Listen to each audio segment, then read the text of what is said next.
When I think of who I am as a person on a philosophical, ideological basis, if I was forced, gun to my head, Braden, you have to describe your philosophy, your ideology in one word, it would ultimately, at the end of the day, be hippie.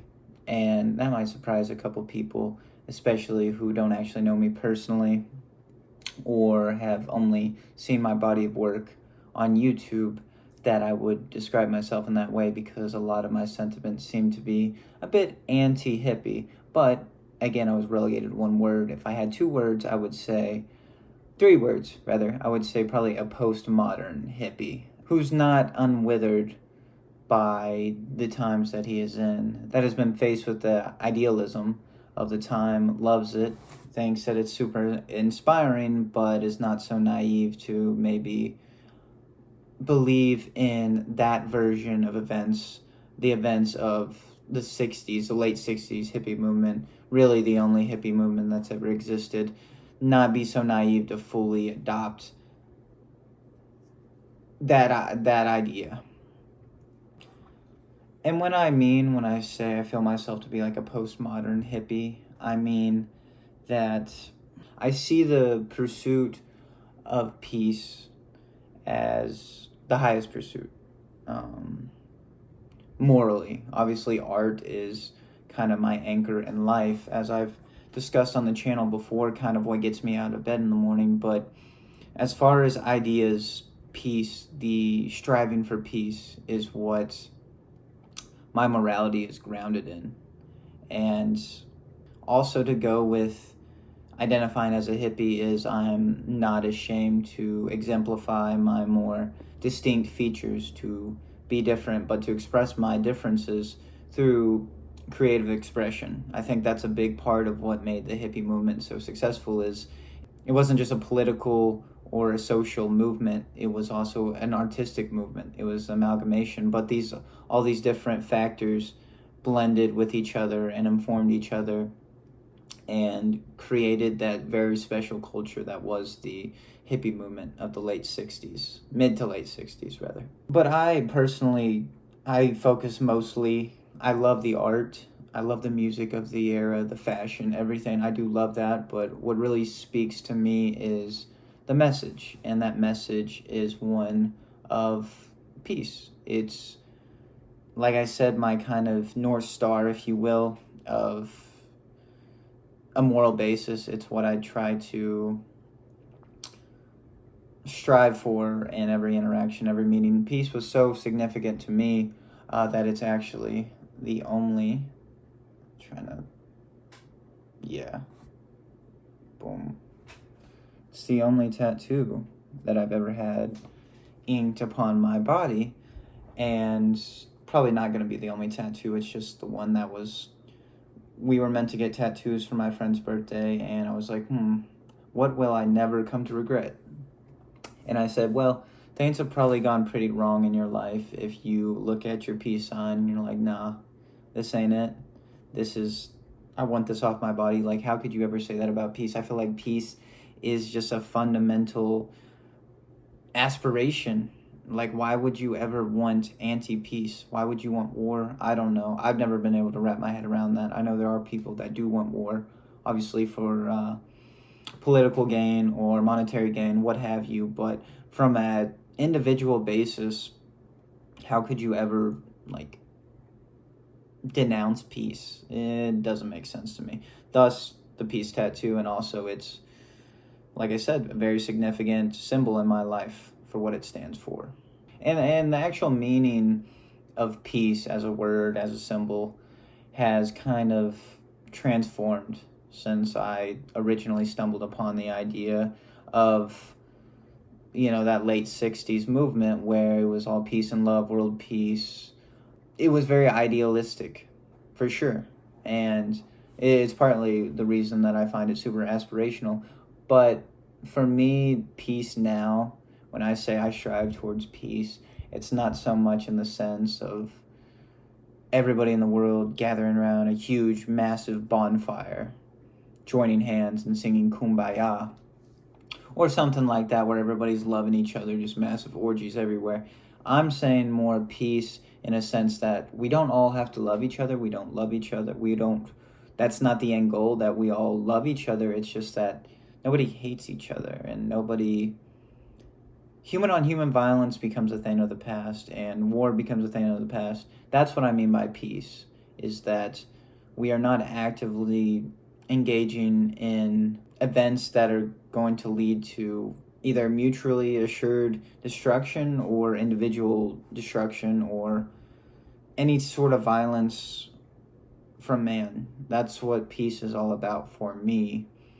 And I think that is far more achievable. Maybe one day we do get to world peace. Maybe, hey, bunch of orgies everywhere. Be pretty cool. Pretty cool. But one step at a time, right? Let's end the wars. Let's end the human on human violence first, and then let's talk more about this utopian society that we're building.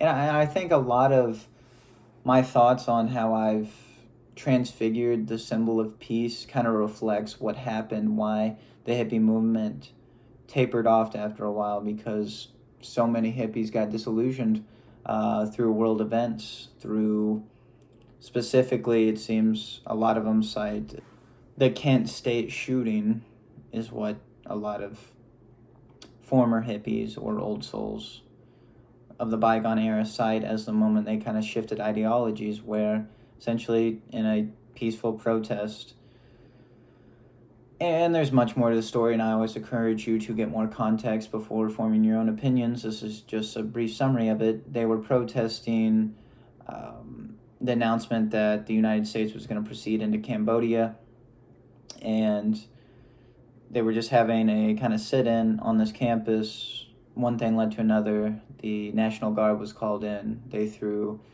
first tear gas, which failed because I guess they weren't capable of throwing it far enough. I guess none of them played baseball or anything.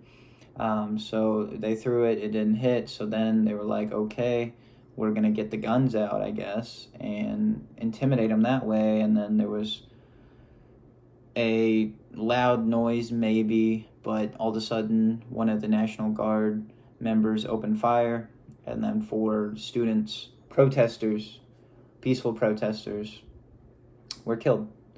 And after that, I think it was a wake-up call to a lot of these hippies that had kind of romanced the idea that, yeah, we can do this. We can make this world a peaceful utopian place. But that's kind of, I haven't had that personal event happen to me where it was like a marked event, but just through living life, I feel like you kind of, it's a great concept to stumble upon, especially when there's a lot of people that believe it. I think that's why it gathered so much strength, is because everybody kind of joined together and was like, we can make this happen. Anything felt like it was possible, and that's the feeling you get from the hippie music and the hippie culture of that time, is you get hope and you get inspiration. But I think eventually that kind of tapers off when you see that it's not that these events are in vain, but the world is a hard place, and it would take a very special person to always remain super optimistic and think that truly world peace is something obtainable in the most idealistic sense. Ultimately, the world is much more complex than peace and love. Unfortunately, or fortunately, depending on who you are, there is just so much complexity to the human being. We evolved from animals, of course, and animals aren't exactly known for their peace, good, brotherhood type deals. But of course, we have the capacity to move past that with our critical thinking caps and brains, but it seems instinctually we have a lot of things locked in, and then you introduce capitalism and consumerism, and then you have a stake in there not being peace and love, because then you can sell guns and you can sell fear through the news and all this, and it becomes a multi-billion-dollar operation. So there is a lot more complexity to life, and I've come to realize that, as I think everybody would after a while. I think like I said, the initial allure of this revolution is so exciting and riveting and hopeful that you hope that it's true and you believe it, but I think eventually it gets stamped out a little bit, and it's not fully stamped out. but it's slightly diminished. And perhaps that's for the better. Perhaps it's a natural evolution of the ideology and a place where you can actually make more change because you can start to kind of see the shades of gray. So a little origin story about me, about how I became a hippie. Started junior year, middle of junior year maybe, I really started kind of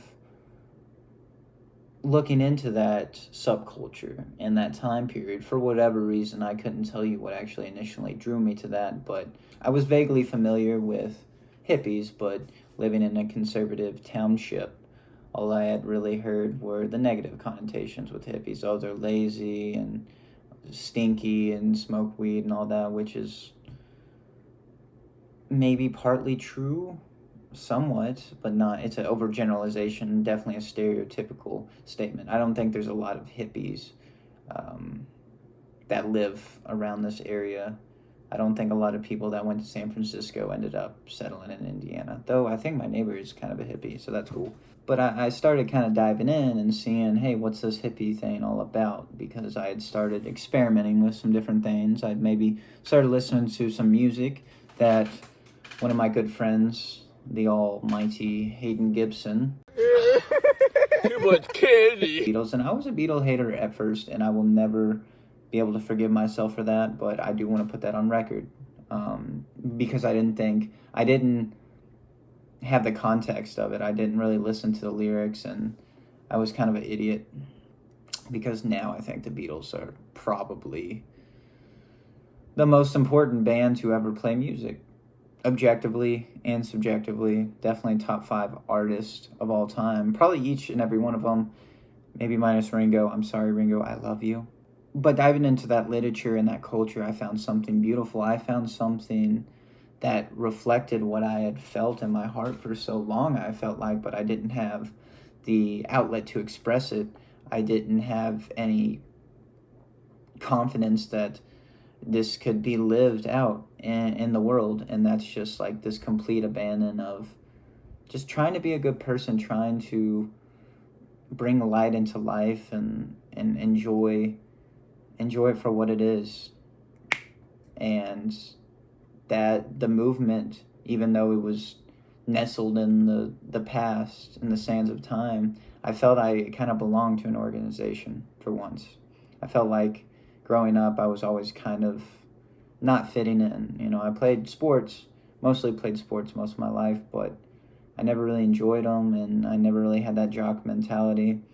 At the time, I wasn't super into the studies either, so I didn't really fit in with the smart kids or the athletic kids or like the anime kids or whatever dividers there were in the school. And I know that's all arbitrary and bullshit, and we should all come together and be friends and whatnot, but in high school, there's very much cliques, but I hadn't found my clique or my niche at that time. But upon stumbling upon the hippie movement, I'm like, oh my God, there's people like me. I never thought this could be like nobody else had ever stumbled upon these ideas and tried to be a super good idealistic person before. I was naive. And then, like I said, I was experimenting with some different things in life, and this hit me, and I was like, oh fuck, this is it. This is exactly what I've been waiting for. That was actually my direct quote, verbatim from that time period. And it was just a beautiful thing. It was enrapturing, that time period, and I'm almost reliving the glory days now.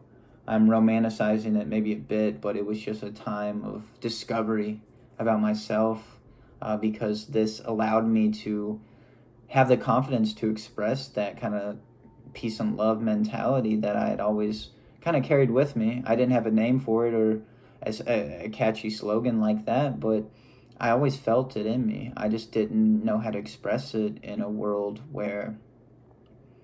in a community, I should probably say, where, that's not really what men did. And from this point onward, I really started just focusing my energy on the pursuit of peace. I saw it as my highest orientation. I would thought, what could possibly be more important than global unity, love for our neighbors? No, not just love for our neighbors, love for our enemies, love for anyone and everyone, regardless of race, gender, creed, sexual orientation. It didn't matter. We're all coming together, baby. It's going to be beautiful. I still believe that. I still believe perhaps one day that could be a possibility. But at that time, that idea was so powerful and so inspiring and captivating that was what that was where my head was, like, so often, and how we could kind of get back to this place we were in the 60s, because I viewed everything after that as kind of regression into a more,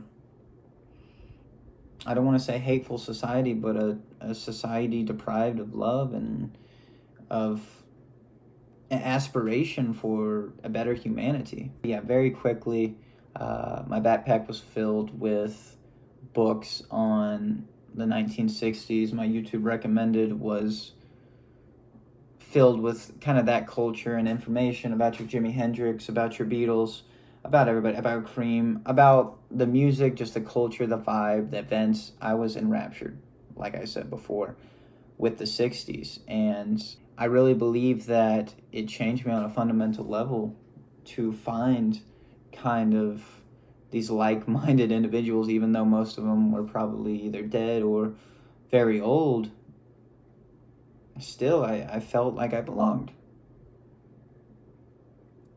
And then actually, when I was going to graduate, actually I'd already graduated that summer, I tried to kind of start my own little hippie movement, if you will, called the Peace and Love Party. Shout out to anybody watching this that were a founding member. That went absolutely nowhere, because I was 18 and I had no idea how to lead a revolution or start a political or social movement. And that kind of speaks to my naivete still that was going on then, but I think it just speaks to how impassioned I was by that culture, where I was actually trying to go out and start something.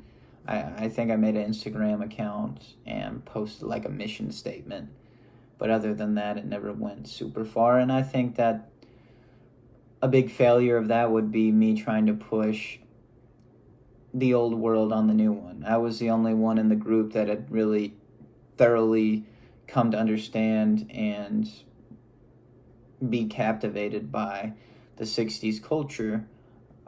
I feel like if you were going to make a modern day movement, it would have to be more modern day, perhaps. And the hippie movement had its failures for reasons, I think. Well, not its failures. The hippie movement had to end, I think. I think it was inevitable on a long enough time scale anyways. I don't think it survives in any universe to this day. And like I said, it failed because very few people of this day are kind of dipped in that peace and love ideology, or even think of it at all. Really, it's a bygone eras, bygone ideas. We've moved on and progressed into, probably, like I said earlier, a more cynical society. So trying to push the old world ideas, captivating as they may be on others, was never really going to pan out. And that's not to say the hippie movement didn't actually accomplish anything. It brought attention to marginalized groups. It expanded civil rights for all different types of people. And it kind of demonstrated that the people weren't going to stand for the government just doing fuck shit anymore. It was a call to action. It was like, hey, we're not your puppets. We're not your slaves. We disagree with what's going on here, and we're going to do something. We're going to protest, and we're going to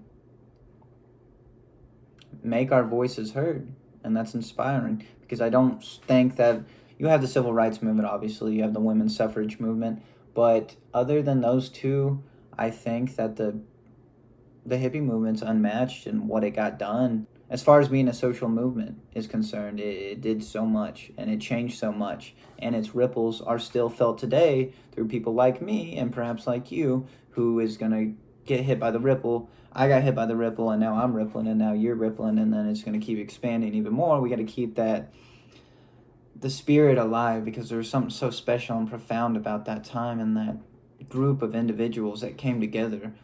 But like I said, movement was probably doomed to fail one way or another, because cynicism is a factor of life, and it's hard to keep up his super sunny disposition all the time. And also, a lot of people in the movement, it was a very broad movement. It was very attractive to young people, because you were getting laid a lot, you were taking a lot of drugs, you were listening to music. It was super fun, but a lot of people weren't so interested in the actual political side of the movement and what it really stood for. They were kind of reaping the benefits of the culture, but didn't want to participate in the beliefs of the culture. So hippies got a bad name, and you get like the Mansons, who aren't even hippies, but people associate them with hippies because they were living the communal lifestyle. And Manson took advantage of these young kids that were kind of probably wrapped up in the peace and love movement, thought that he was a profligate of it, and then he took advantage of them, took them on psychedelic trips, and misled them, co-opted their minds, and caused them to commit murders. So that was also a big reason why the hippie movement lost steam, because the public perception of hippies after the Manson trial and everything, and then after that, after a couple of different concerts and incidents, were that hippies weren't actually peaceful, that hippies were problematic and anarchist, different things like that, which were not true for the vast majority. But in any organization, in any group, there are going to be outliers that are bad, that are counterintuitive, that are going directly against the movement, perhaps in order to spite it, perhaps through misinterpretation, but regardless, leaving a stain on that reputation. And that's what happened to the hippie movement. It got a bad rap, it got a bad reputation, and the government already kind of wanted these guys gone, so they really jumped on the public perception and hounded it up to the point where people thought that hippies were a real problem. And you could also make the criticism that the hippie movement, like I said, was doomed to fail, and that believing in such a idealistic world was naive, and you can never keep that up on a long enough time scale. But admittedly, that's also part of the lore of it, is that ultimate affirmation of life, of faith in the human and the human's capacity for goodness. That in itself is inspiring. So I don't think you can really remove that total fever pitch of, oh my God, we're going to make a change, we're going to do this, we're going to make the world a beautiful, lovely place. You don't get that same fever pitch they reached if you don't have that passion that those people genuinely believe that this world could be made into a utopian state. Honestly, echoing back to my previous ideas of trying to start a revolution, I think we're about primed for, another major generational uproar. Maybe that's me being all idealistic again, but I hope it happens soon. But the problem is, with our generation, it seems we are very divided through different medias, social media, politics, conflicting narratives in our algorithms and all this and all that. So perhaps it would be harder for us to reach a commonality. But, it doesn't have to be strictly either one generation uniting. It's just the people uniting. And I think there's a lot of injustice in this world, a lot of things that call for protest and call for people to unite and make their voices heard. And I know that many people are doing it now over topics such as climate change, over topics such as wars, Ukraine, Russia, Israel, Palestine, over topics such as even capitalism and the filthy pigs that run all that. But the organizations that are actively protesting this seem quite disoriented and disjointed. They lack a overall broader, more generalizable message. And they don't really have a culture associated with it. And I think that was a big part of why the hippie movement was so effective, even though it was kind of its detriment as well, is that people could identify with this type of lifestyle. They could sink their teeth into it. I think everybody would agree, yes, the environment's important, so terribly important. It's that people that are like directly involved in like a oil tycoon or whatever. I think for the vast majority of people, we all agree that this is an important thing, but I think we're missing a gel in a lot of places where we can be like, no, we're taking a stand. Let's get together. Let's make a real tangible difference, because it starts with the individual. It starts with the individual, and then it grows through kind of word of mouth and inspiration through other ideas, and then before you know it, you have a real actual force that can make change peacefully. I'm not promoting a general uprising and a takeover of the United States. That would be madness. But perhaps I'm also being a hater, and perhaps I should give these people more credit because they have been doing really good work, and I kind of want to join in on that work. So I think this video has kind of inspired me. I'm so inspiring. I self-inspired. Look at me go. To join maybe like a climate change group or a anti-war group, something like that. I'm already a member of the Communist Party, so I'm doing my part on that.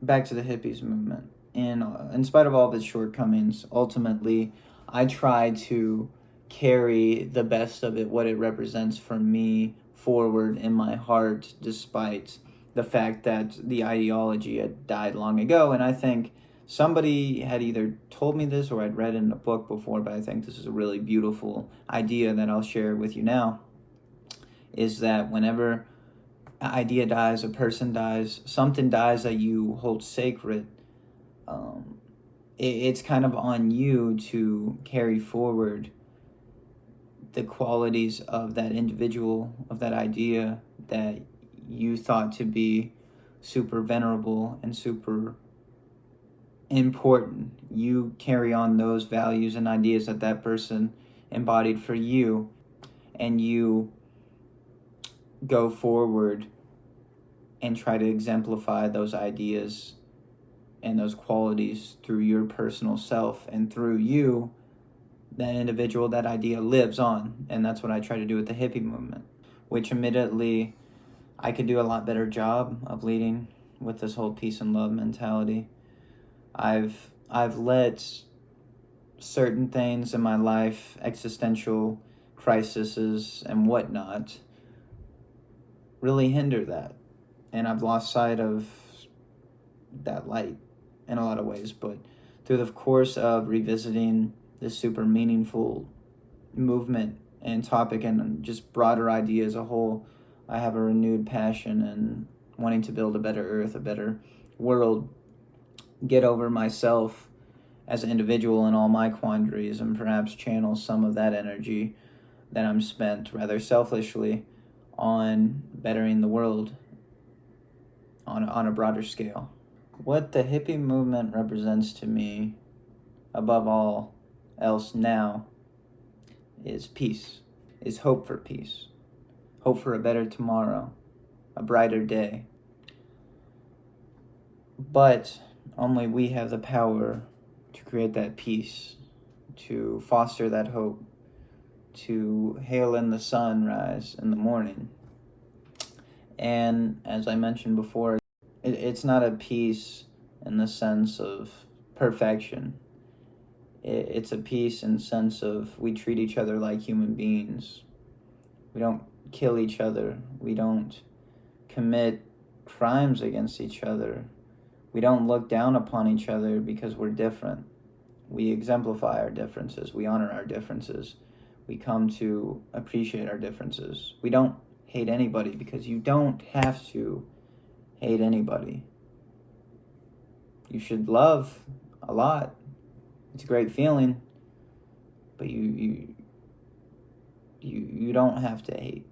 I guess you don't have to love either if you don't want to, but it'd be a lot cooler if you did. I'm gonna quote a band from this whole hippie movement, spun out of this hippie movement 10 years later to leave us off tonight. The quote is, "I'd love to change the world, but I don't know what to do. So I'll leave it up to you."